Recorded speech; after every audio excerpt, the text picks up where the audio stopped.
A los 18 años, Clara descubrió que tenía un precio. No era un salario, una beca ni un ascenso. Era una cifra garabateada en una hoja de cuaderno justo debajo de una lista de la compra. Una canasta básica para pagar parte de la deuda. Una hija mayor para el resto.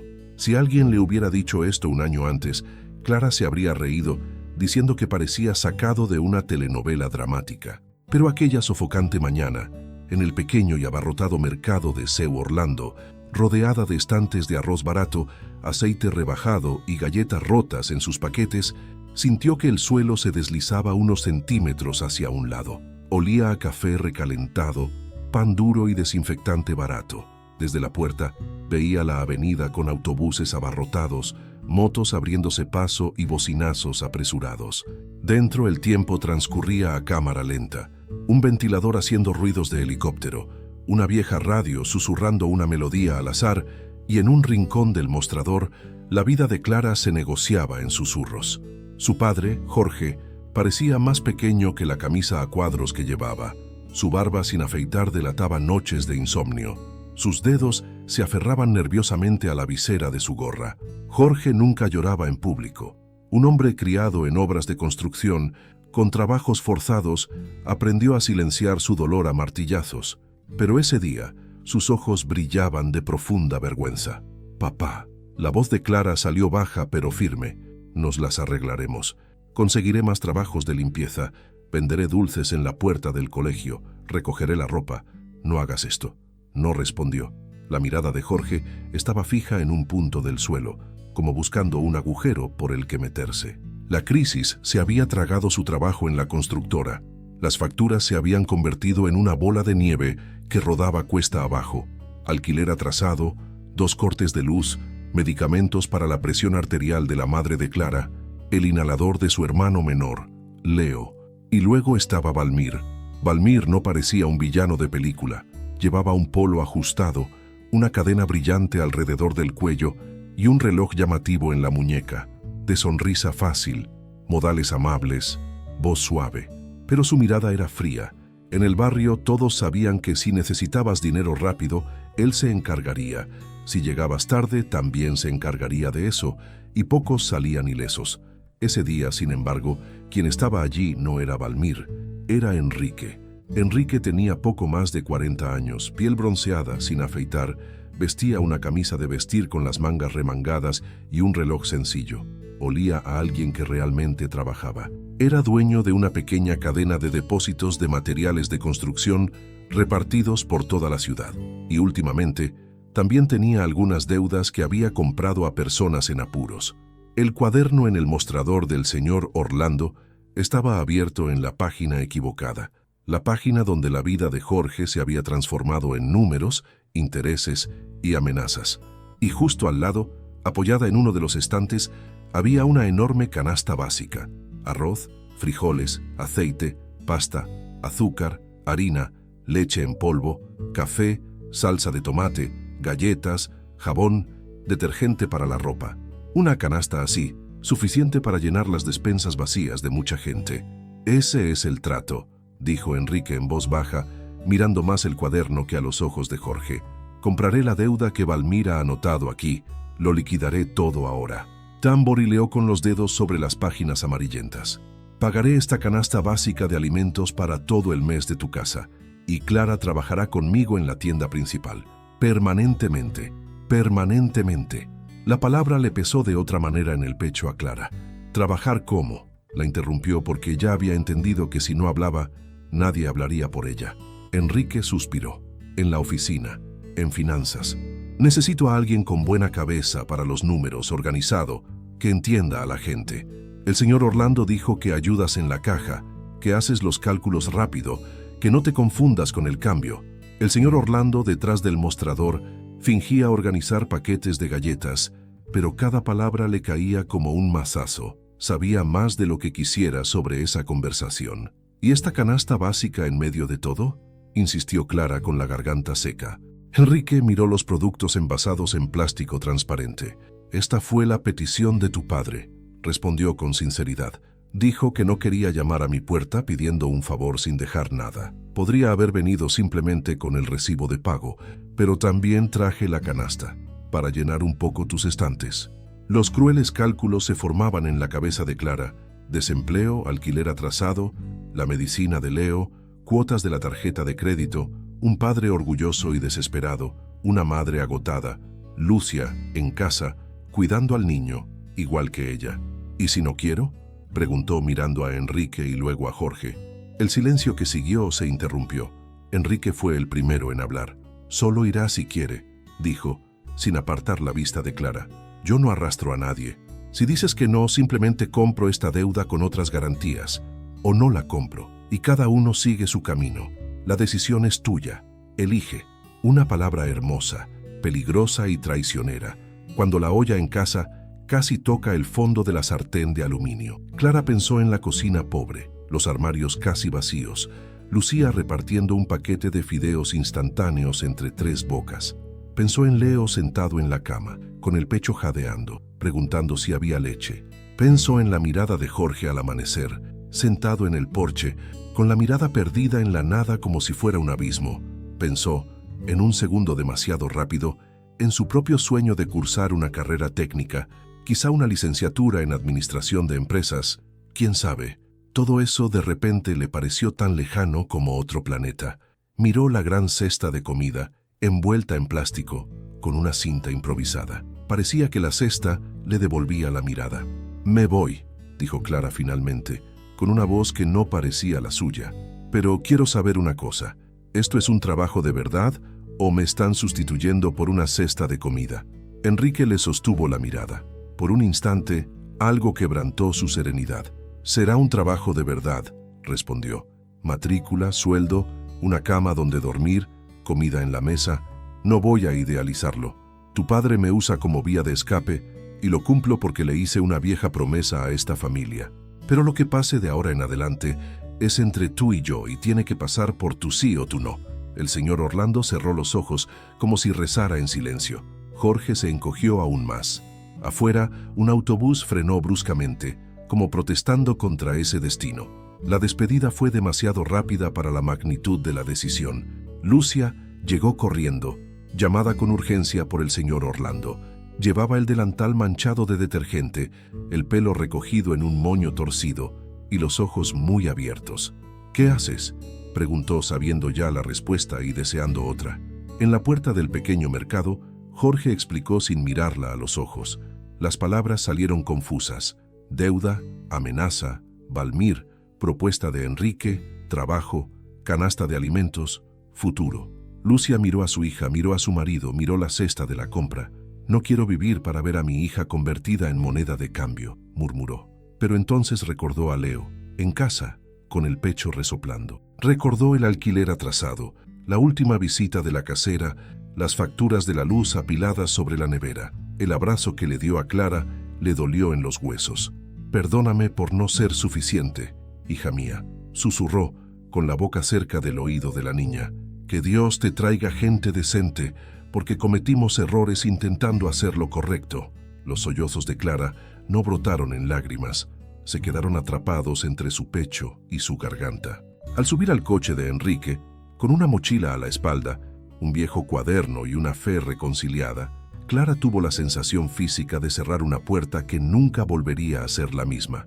En la acera, Jorge sostenía el borde de la cesta de la compra como si fuera un bote salvavidas. Lucia saludó con la mano temblorosa. Leo, delgado, apretado contra la verja, formó un corazón con los dedos. El coche dobló la esquina.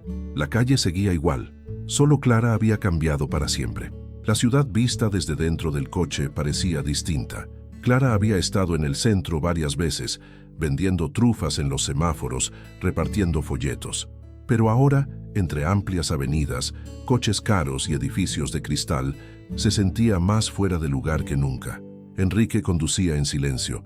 La radio sonaba una lista aleatoria de pop antiguo. «¿Cuántos años tienes, Clara?», preguntó de repente. «18. Cumplí 18 el mes pasado». «Lo sé», esbozó una media sonrisa. «Te pregunté si me lo dirías tú misma con seguridad». Ella se encogió de hombros, sin saber qué responder. Enrique vivía y trabajaba en un barrio de clase media, lleno de edificios antiguos, tiendas de barrio, una panadería abierta a las 24 horas y una farmacia en cada esquina. Su edificio tenía una fachada sencilla y algo descascarada, 4 plantas sin ascensor. En la planta baja, una gran verja de hierro conducía directamente al almacén de Enrique, una mezcla de tienda y almacén con olor a cemento, pintura, madera y polvo. Al fondo, la oficina. En el segundo piso, el apartamento. Doña Rosa, una mujer de unos 60 años, negra, de sonrisa fácil y mirada atenta con experiencia, abrió la puerta. «Así que esta es la chica», dijo abrazando a Clara sin pedir permiso. «Bienvenida, hija. Aquí nadie entra a medias, entra entero. Que Dios te bendiga». El apartamento era sencillo y bien cuidado. Una pequeña sala de estar, un sofá desgastado pero limpio, un televisor viejo, algunas plantas en el alféizar. La cocina olía a ajo y cebolla friéndose.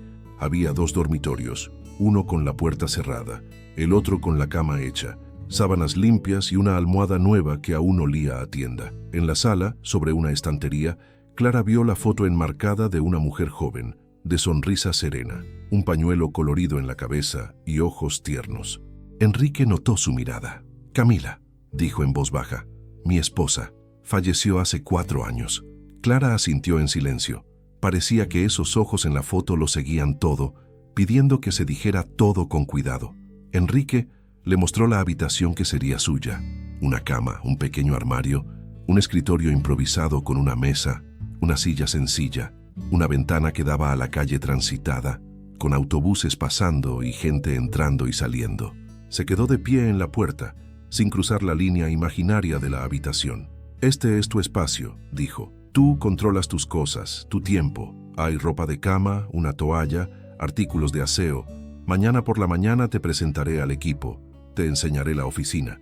El trabajo es de lunes a sábado. El domingo es tuyo. Estás aquí como empleado, no como una deuda viviente». Eso desmanteló algo que Clara ni siquiera sabía que se aferraba. «Gracias», murmuró con la voz ronca. Doña Rosa apareció en la puerta con un plato de arroz, frijoles y carne molida. «Come», dijo extendiendo el plato. «Un corazón vacío aguanta más que un estómago vacío. Uno a la vez». Clara comió como si no hubiera visto comida caliente en semanas. Los primeros días fueron extraños. Por la mañana, doña Rosa se despertó temprano, preparó café, huevos fritos y pan caliente. Clara bajó al almacén con Enrique, cruzó el almacén y subió las escaleras hasta la trastienda. Conoció al equipo: Bruno, responsable de compras; Carla, quien contestó el teléfono; y Fabio, el empleado de toda la vida que lo sabía todo y creía que la tienda solo funcionaba gracias a él. Enrique les explicó el sistema de ventas al por mayor, el crédito controlado y la larga relación con albañiles, capataces y administradores de obra. Clara empezó con lo básico: registros, facturas, emisión de recibos de pago, organización de archivos. Enseguida se dieron cuenta de que tenía un don para ello. Tomaba un fajo de papeles que para muchos era un desastre y los convertía en montones organizados. Por la noche, en su pequeña habitación, hacía una videollamada a casa. «¿Ya hicieron la compra de la canasta básica?», preguntaba. Lucia les mostraba los armarios: arroz, frijoles, café, leche. Leo bromeaba frente a la cámara, mostrando un vaso de leche chocolatada como si hubiera ganado un trofeo. Jorge hablaba poco, siempre disculpándose sin usar la palabra. Clara sentía añoranza y rabia a la vez. Extrañaba la casa sencilla, la cama que compartía con su hermano, el aroma del café de Lucía. Estaba enojada con la situación, con Valmir, con el papel que había convertido su vida en un cálculo, con la sensación de haber sido puesta en venta a cambio de una canasta básica de alimentos. En medio de todo esto, algo en Enrique también la confundía. Era educado, respetuoso, nunca invadía su espacio, a veces olvidadizo, a veces trabajando duro, pero nunca grosero con ella en casa. No entraba en su habitación sin llamar, no hacía insinuaciones, no pedía nada que no estuviera relacionado con el trabajo, pero había secretos en sus ojos, y uno de esos secretos estaba en forma de sobre. Era una tarde lluviosa, cuando el negocio andaba flojo, cuando Enrique apareció en la oficina con una vieja carpeta amarillenta y la tiró sobre la mesa. «Debería haberla quemado o haberme ocupado de ella hace años», dijo. Clara abrió la carpeta. Eran contratos antiguos, pagarés, cálculos de intereses, papeles con los nombres de Jorge, Lucia y Valmir. En el centro, un sobre pequeño con los nombres de Lucia y Jorge escritos a mano, con una letra que Clara no reconoció. ¿Y esto?, preguntó, tocando el sobre. Enrique tragó saliva. «Una carta que escribí antes de que nacieras», respondió. «Es esa vieja promesa que mencioné en el mercadito del señor Orlando». «¿Por qué mi madre nunca la vio?», replicó Clara. «Porque nunca tuve el valor de dársela», admitió. «Me contuve, me dije que la vida se resolvería sola, que te las arreglarías. Cuando me di cuenta, la vida te apretaba de nuevo. No es todo culpa mía, pero estoy en medio de este lío». Clara sintió que una rabia sorda la invadía. Así que en el fondo, toda esta historia de la canasta de alimentos, la deuda, mi llegada, empezó con una promesa que hiciste hace mucho tiempo y que nunca cumpliste. No huyó. «Sí», respondió. «Y ahora la vida cobra, junto con los intereses». El sobre seguía allí sellado. Clara pasó los dedos por el borde, pero no lo abrió. Lo metió en su mochila. La carta podía esperar, pero su respiración no. Esa noche, el sueño llegó a trompicones. La carta parecía llamarla desde el fondo del cajón.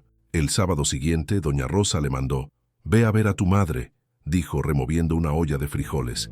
«Llévate algunas cosas de aquí, llévate noticias, llévate abrazos. Hay heridas que solo sanan en presencia de alguien». Enrique se ofreció.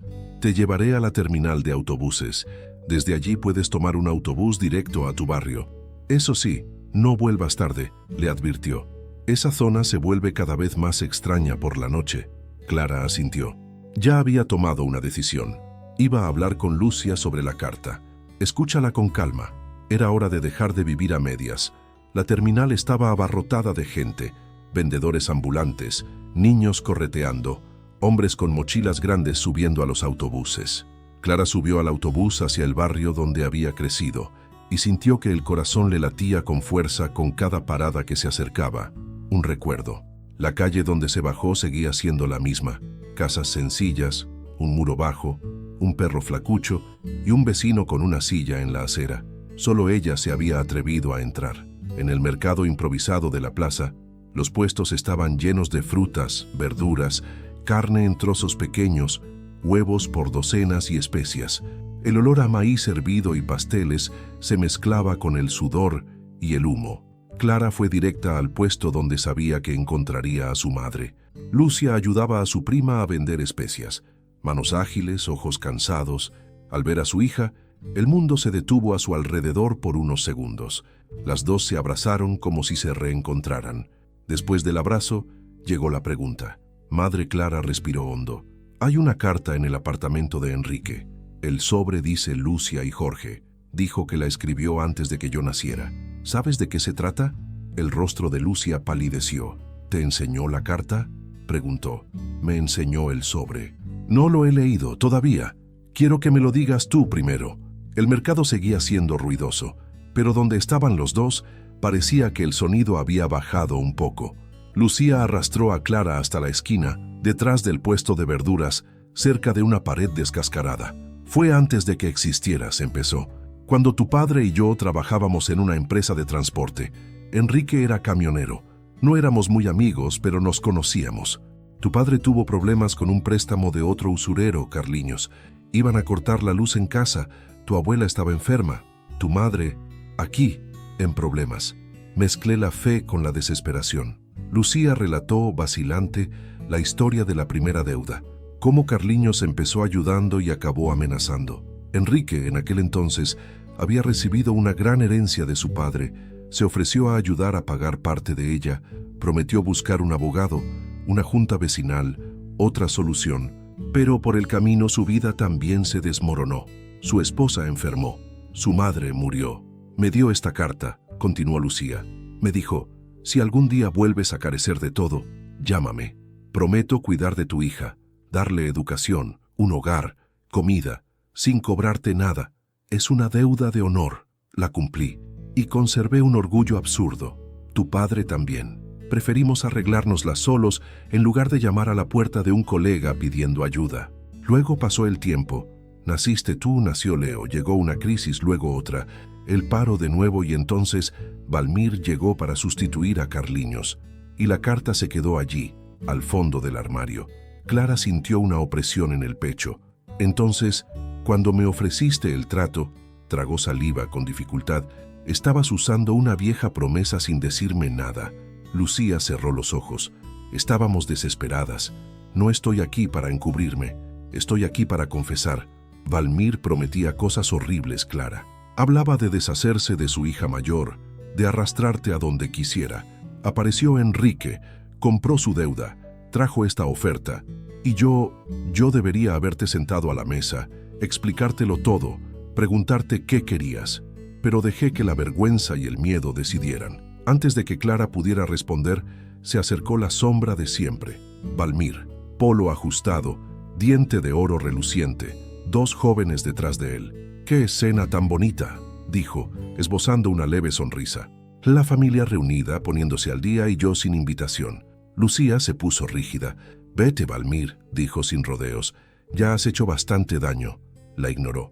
«Hola, Clara», dijo, como si fueran viejos conocidos. «He oído que ahora te va bien.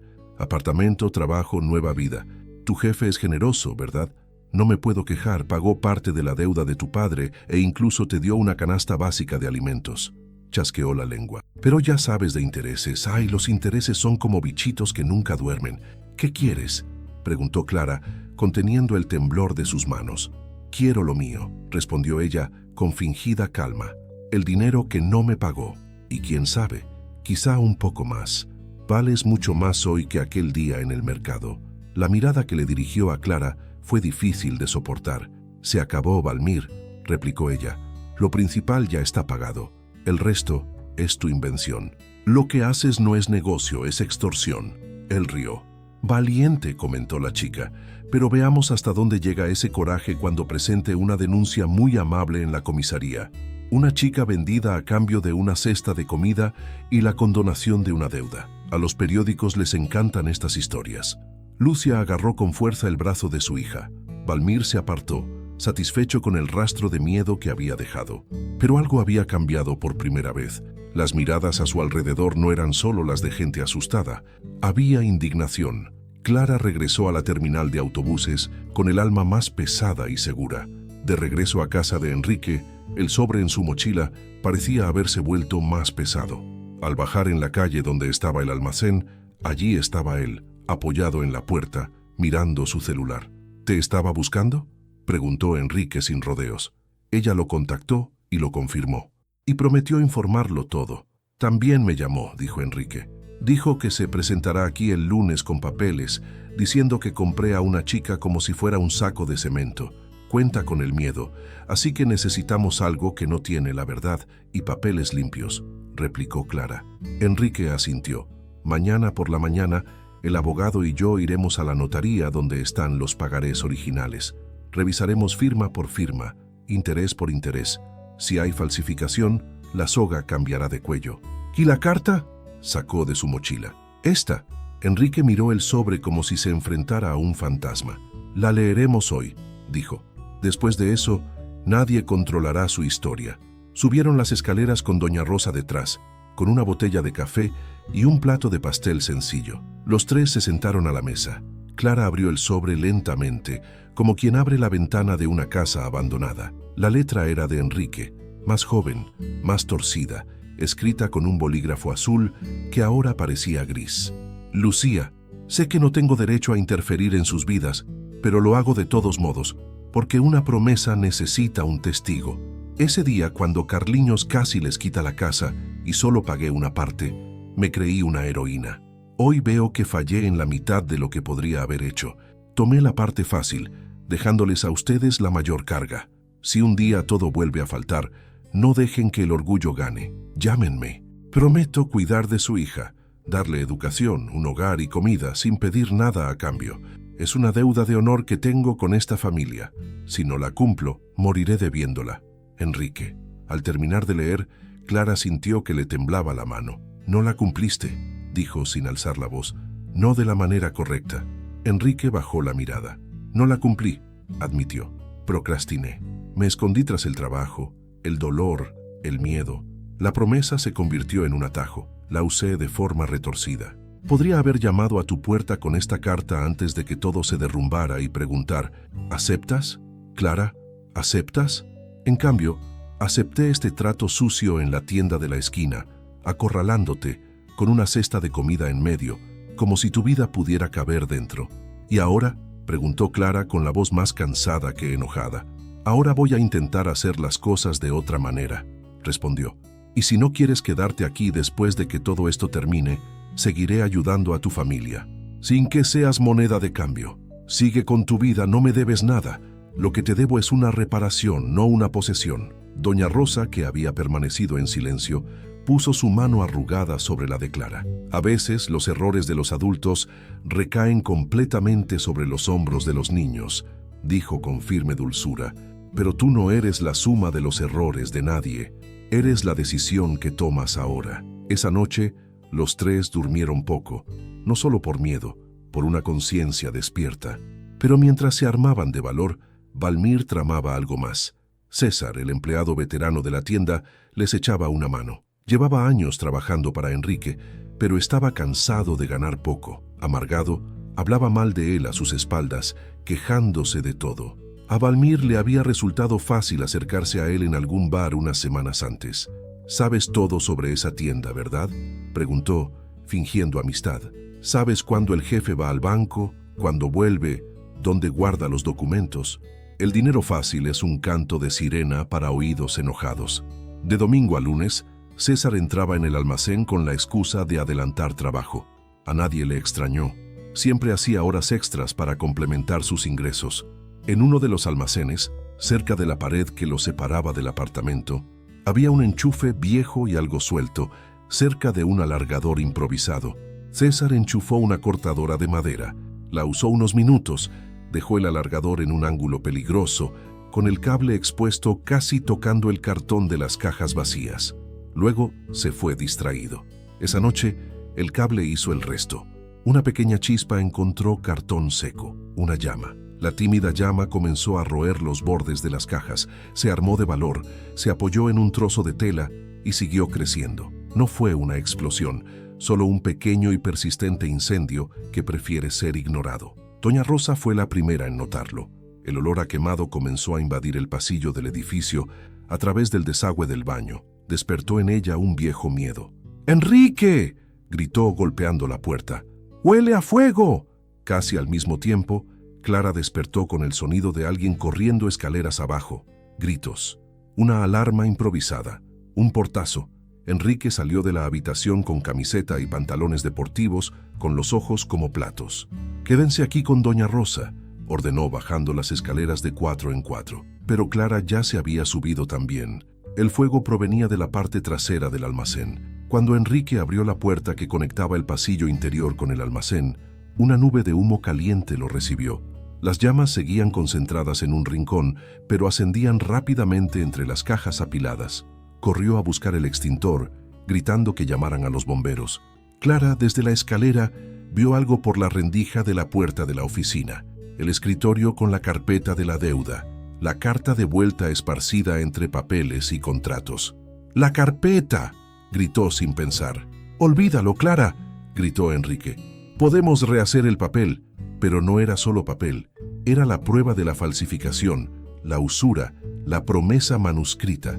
Antes de que el miedo la invadiera por completo, Clara corrió por el pasillo lleno de humo, tapándose la boca con la camisa. La oficina ya estaba llena de humo, pero aún no había llamas. Entró con los ojos ardiendo, el pecho agitado como el de Leo cuando olvidó su medicina. Tanteó alrededor del escritorio. Encontró la carpeta, encontró la carta encima. El calor hacía vibrar el aire. Al darse la vuelta, mareada, le flaquearon las piernas. Enrique apareció en la puerta, con la cara negra de hollín, un extintor en una mano.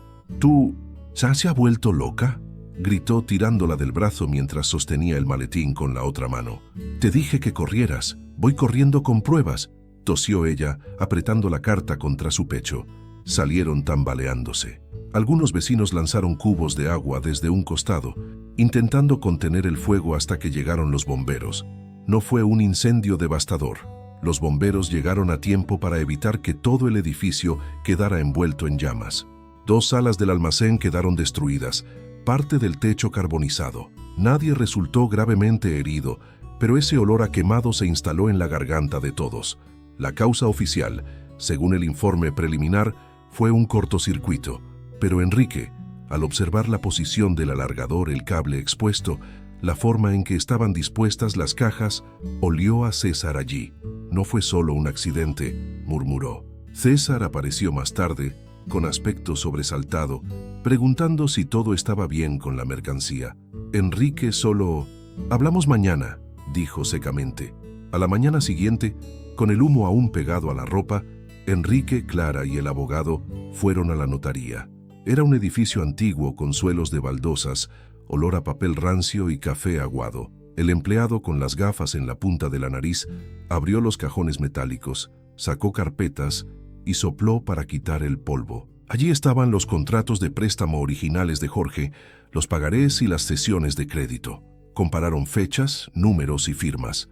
La firma de Jorge era sencilla, con una J ligeramente torcida que se salía de la línea y una diminuta E casi pegada al tallo. En algunos pagarés recientes, esa firma era demasiado perfecta. La J empezaba diferente. El trazo final iba hacia arriba, en lugar de hacia abajo. «Hay falsificación», concluyó el abogado. «Puede que no sea un perito oficial, pero no estoy ciego». Hicieron copias certificadas y las adjuntaron a la demanda que ya estaban preparando contra él. Valmir. Se fueron con una carpeta que, si bien no saldaba la deuda, al menos cambiaba la explicación de quién debía. Cuando regresaron a la tienda, Valmir ya estaba allí, apoyado en el mostrador, con camisa nueva, colonia fuerte y una sonrisa de medio lado. «Buenos días, familia», tarareó. «Me enteré del incendio. Los incendios son un asunto serio, ¿no?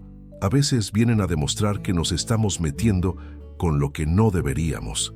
Enrique no respondió al veneno. «Vayamos al grano», dijo. «Dijiste que venías con papeles». Valmir sacó unos documentos del sobre, demasiado nuevos para el tipo de deuda que decía tener. «Aquí están los cálculos actualizados de la deuda del señor Jorge», dijo, señalando con el bolígrafo. «Capital, intereses, multas, ajustes. Es suficiente dinero para toda la vida». Antes de que Enrique pudiera cogerlo, Clara se adelantó. «El capital ya está pagado», dijo. «Toma». Tiró el recibo del notario, la cesión de deuda firmada por él, sobre el mostrador. «El resto son intereses abusivos. Se inventó para tener a mi padre encadenado. Y hay una firma falsificada aquí. Ya la vimos». Valmir rió, pero la risa no se apagó. «Ahora los pobres se han convertido en juristas, ¿eh?», la provocó. «Puedo ir perfectamente a la comisaría y contar mi versión». «El rico de aquí», señaló a Enrique, «compró la deuda para retenerte, Clara. Te secuestró a cambio de una cesta de comida. Eso es trata de personas. Es un delito repugnante». Doña Rosa, que seguía limpiando los restos de hollín de un estante, dejó caer el paño. «Un delito repugnante es chupar la desesperación de los demás», replicó Valmir.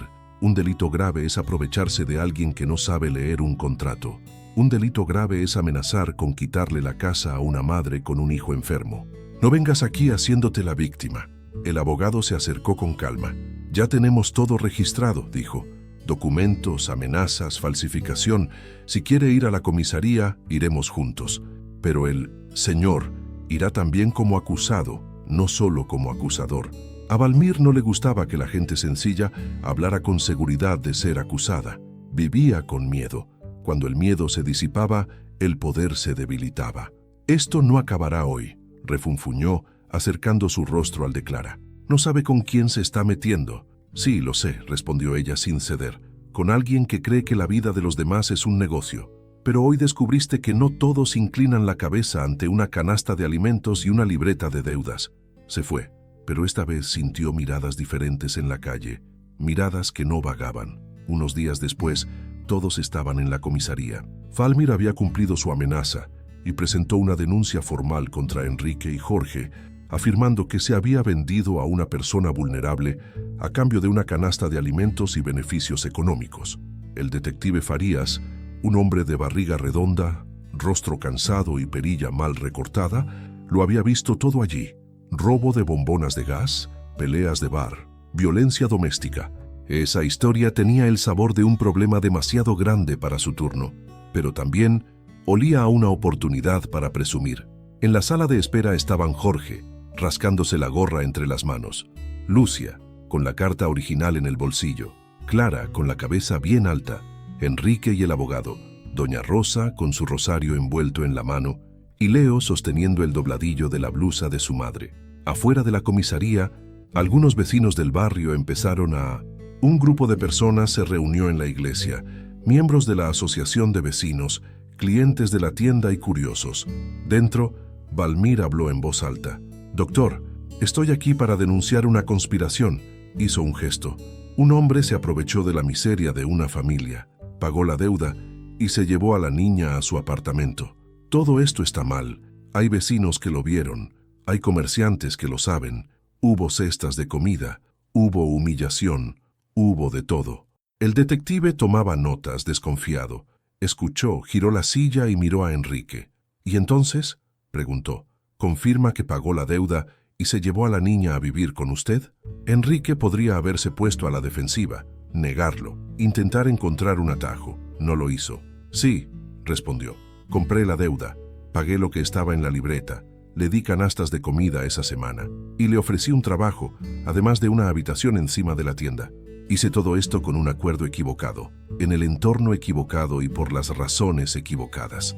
No debería haber aceptado así». «Ah, entonces estás confesando, Valmir», empezó, emocionado. «Confieso que me equivoqué en cómo lo hice», completó Enrique, «pero no en mis intenciones. Y hay papeleo que cuenta el resto de la historia». El abogado intervino colocando los documentos del notario, la carta, el historial laboral de Clara, la nómina, fotos de la habitación y capturas de pantalla de las conversaciones sobre la mesa. «Antes que nada», dijo el delegado, «necesitamos escuchar a la principal interesada, Clara, porque la han convertido en objeto de la queja, pero hasta ahora solo la han mencionado, no escuchado». Farías se aclaró la garganta y le dijo que se sentara. «¿Te sientes víctima de secuestro, venta, cautiverio?», preguntó, algo incómodo con sus propias palabras. Clara respiró hondo. «Me siento víctima de la pobreza, la falta de opciones y las malas decisiones de la edad adulta», respondió. «Y víctima de Valmir, que usó el hambre en mi casa como una cadena alrededor de nuestros cuellos durante años. Y Enrique se equivocó al aceptar ese trato con mi padre, con una canasta de alimentos incluida, sin invitarme a la conversación. Pero no me tiene prisionera. Tengo trabajo, salario, cama, llave del apartamento y ahora información». Relató con una calma tediosa, punto por punto, lo sucedido. Habló de la primera deuda con Carliños, la vieja carta, la negativa de Lucia a cumplir la promesa, la aparición de Valmir, las amenazas, la negociación en el mercado, la mudanza al apartamento, el trabajo en la tienda, el incendio, la carpeta guardada con la carta. Lucia entonces sacó la carta de su bolsillo y se la entregó al detective. «Esto fue escrito antes de que Clara naciera», dijo con voz temblorosa. «Lo guardé y dejé que el orgullo y el miedo hablaran más fuerte que la razón. Hoy estoy pagando el precio de ese silencio». El detective leyó la carta entera, la letra, la fecha, el contenido. Farías suspiró. «Mira», empezó Valmir devolviendo el papel a la mesa. «Esta historia no coincide con tu versión. No es una simple historia de villano y héroe». El abogado entonces mostró copias de los pagarés, los informes preliminares de falsificación, el historial de tasas de interés abusivas y algunas grabaciones de audio que Jorge había hecho de las amenazas de Valmir, ya que no se había atrevido a ir a la comisaría antes. La expresión del prestamista pasó de ligeramente arrogante a irritada. «Esto es una trampa», alzó la voz. «Quieren quemarme porque ayudo a gente que el banco ya no quiere ver. Ayudas cobrando un 20% de interés al mes, amenazando con quitarte las casas, amenazando a las familias», replicó Farías. «Eso no es ayuda, es usura. Y eso, sí, es un delito». Por un instante, el silencio que llenó la sala pareció más grande que la comisaría. Afuera se oyó un grito. Clara no fue secuestrada. Era doña Marta, vecina de la familia, quien había sido citada a declarar. Las versiones se acumulaban. Burlando, relató lo que vio en el pequeño mercado. Se estaba cerrando el trato. La cesta de comida estaba en el mostrador. A Clara solo la consultaron al final. Otros residentes hablaron de años viviendo con miedo a Valmir, de las amenazas. Un albañil, cliente de Enrique, comentó que el almacén siempre daba plazos de pago y nunca enviaba a nadie a derribar puertas. El jefe de policía, al final, respiró hondo. «Por ahora», dijo mirando a todos, «no tengo motivos para arrestar a Enrique ni a Jorge. Lo que sí tengo es suficiente material para abrir una investigación contra Valmir por usura, amenazas y posible falsificación. Y eso es lo que voy a hacer». Valmir se levantó indignado. «Esto es una farsa», gritó. «Voy a llevar esta historia a otra instancia». «Adelante», respondió Farias. «También hay gente allí cansada de ver a pobres pagando por delitos que no cometieron, mientras quienes realmente se benefician de la desgracia ajena se hacen pasar por víctimas». Al salir de la comisaría, el sol caía a plomo sobre la acera. Clara, Lucia y Jorge se abrazaron con una mezcla de cansancio y alivio. Enrique se acercó a Lucia. «Sé que no hay palabras que puedan arreglar lo que ya pasó», dijo, «pero quería pedirte, delante de todos, que al menos me dejaras. Voy a cumplir ahora, como es debido, la parte de la promesa que hice entonces». Se giró hacia Clara. «Y quiero que me digas, mirándome a los ojos, ¿quieres seguir trabajando y viviendo conmigo? Si no, buscaremos otra manera. Tu familia no perderá nada por tu culpa». Clara pensó, mucho, sobre todo, sobre cuando la intercambiaron por una cesta de comida sin voz, sobre cuando corrió al centro del fuego para salvar una carta, sobre cuando se enfrentó a Valmir en el mercado y en la comisaría, sobre su propia capacidad de decir que no, que había surgido allí. «Quiero quedarme», respondió finalmente, «pero a mi manera, no como moneda de cambio, no como una deuda, como una elección». En los meses siguientes, la vida no se convirtió en un cuento de hadas de la noche a la mañana, pero cambió. Valmir, oficialmente bajo investigación, empezó a aparecer menos en la calle. Las conversaciones en el bar cambiaron. Su nombre empezó a mencionarse con cuidado, ya no como una salvación en tiempos difíciles, sino como una advertencia. Enrique fue llamado a declarar. Con mayor frecuencia daba explicaciones. Las aceptaba todas. Entregó documentos, identificó a las víctimas de Valmir y ofreció su propio abogado a quienes no podían pagarlo. Al mismo tiempo, empezó a ver su propio negocio de otra manera. Descubrió que tenía empleados que le debían dinero durante años, atrapados en ciclos de deuda perpetua, siempre debiendo a fin de mes. Vio el fantasma de Valmir en su propia hoja de cálculo con otro nombre. «Basta», dijo un lunes por la mañana. «A partir de hoy, nadie trabaja aquí debiéndole el alma a la tienda. Llamar a todos a la oficina fue el primer paso. Voy a dividir equitativamente lo que me deben en cuotas», advirtió. «Y para aquellos que están tan atascados que ni siquiera saben por dónde empezar, voy a dejar en cero una parte. Trabajar eternamente endeudado no es trabajar, es estar preso». Algunos lloraron, otros no lo creyeron. Doña Rosa sonrió, como si lo hubiera esperado. César, el empleado que había ayudado a encender el fuego, estaba de pie en un rincón, nervioso. «Pensé que nadie había atado cabos todavía». «Sí, lo hicieron». Clara habló. «César», dijo, llamándolo por su nombre, «sabemos que entraste el domingo por la noche, que te tocaste el alargador, que olvidaste apagarlo». Él tartamudeó, lo negó. Intentó culpar al viejo cableado. «Eres libre de admitir que te equivocaste y buscar otra salida», añadió Enrique. «Pero ya no te quedas aquí. No porque quiera venganza, porque quiero proteger a quienes intentan hacer las cosas bien. Vete hoy con lo tuyo y piensa en quién quieres ser en los lugares a los que vayas después». César bajó la cabeza. No lloró, pero tampoco miró a nadie a los ojos al irse. Clara encontró espacio para algo que, hasta entonces, parecía un lujo: estudiar. Se matriculó en un curso técnico de contabilidad nocturno. Empezó un curso preparatorio de fin de semana para presentarse al examen ENEM al año siguiente. Trabajaba en la oficina a diario, mañana y tarde. Estudiaba por la noche y leía libros. Gracias a los préstamos de una pequeña biblioteca comunitaria, Doña Rosa se convirtió en su apoyo oficial. «Anda, chica», le decía, viendo a Clara marcharse con su mochila y ojeras. «Cada página que lees es un ladrillo menos en la prisión que te construyeron». Enrique, a su vez, le hizo espacio para uno de sus sueños dentro de la tienda. «Hablas bien y entiendes el dolor de la gente endeudada», comentó una noche, mientras veía a Clara explicarle el interés compuesto a doña Rosa con frijoles. ¿Qué tal si montamos un grupo de apoyo aquí en la trastienda para quienes se están ahogando en deudas? Algo voluntario, sencillo, pero que proporcione información. Así nació el proyecto Pasa la Página. Una noche a la semana, se apartaban las mesas de MDF de la trastienda, se traían las sillas de plástico y se apoyaba una pequeña pizarra contra la pared. Llegaron personas de todo tipo, señoras mayores con sus libretas de pagos de la tienda de electrónica, jóvenes que debían dinero en sus tarjetas de crédito, madres solteras que habían pedido préstamos para comprar medicinas y ahora apenas podían respirar. Clara siempre empezaba con una pregunta.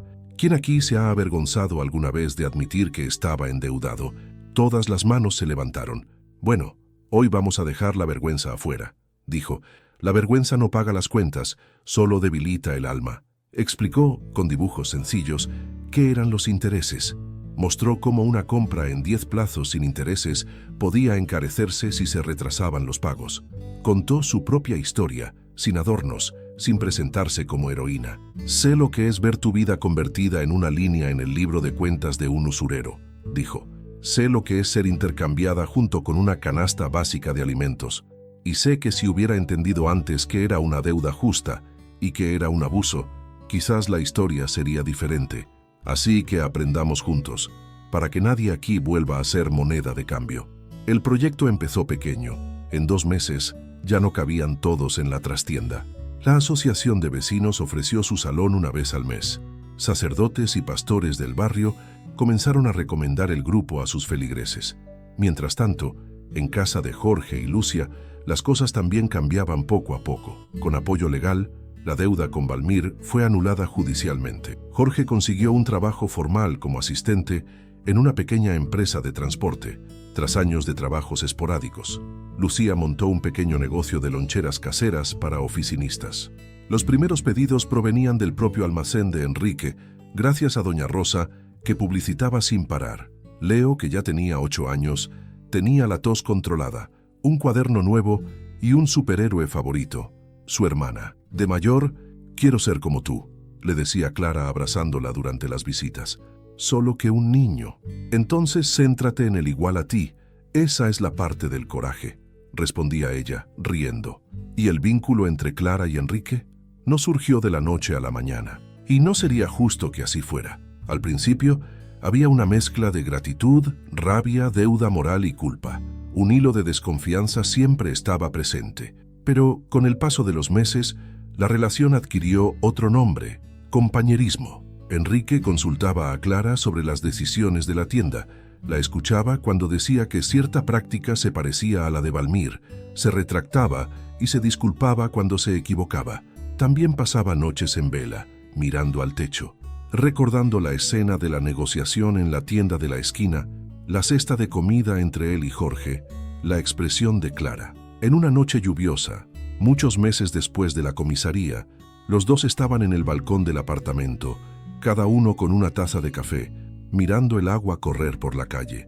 Si pudiera volver atrás, dijo Enrique, de repente al día de la negociación en la tienda de la esquina, lo haría todo diferente. Rompería el papel ahí mismo, apartaría la cesta de la comida, te pondría delante y te preguntaría, ¿qué quieres? Y luego encontraría otra manera de ayudar a tus padres, con transparencia, con asesoramiento, con un abogado. Clara guardó silencio un rato. Y si pudiera volver atrás, respondió, no dejaría que ningún adulto decidiera mi destino sin que yo estuviera presente, ni por miedo, ni por amor. Respiró hondo. Pero no hay vuelta atrás, añadió. Solo podemos elegir quién viene después. Enrique se volvió hacia ella. ¿Y en quién te convertiste?, preguntó con seriedad. Ella sonrió levemente. Una mujer que sabe que no tiene precio, dijo, que trabaja, estudia, ayuda a otros, a no dejarse aplastar por el interés, y aún está descubriendo lo que siente por un hombre que me hizo daño, pero que tuvo el valor de admitir su error y cambiar en el camino. Los ojos de Enrique brillaron. Si te pregunto algo ahora, dijo, ¿me prometes que responderás con el corazón y no con deudas? Lo prometo. Respiró hondo, como si se zambullera. ¿Quieres quedarte en mi vida por decisión propia?, preguntó. No como la chica que salvé o compré, no como una empleada a la que tengo que proteger para aliviar mi culpa, sino como una mujer, a mi lado. Y si la respuesta es no, acepto, de verdad. Clara sintió que el corazón le latía con fuerza. Pensó en Enrique despertándose en mitad de la noche, con olor a humo.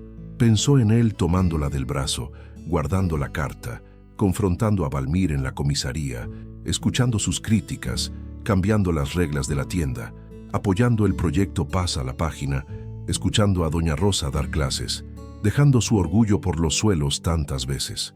También pensó en la diferencia de edad, en los juicios que vendrían, en la delgada línea entre el poder y el afecto.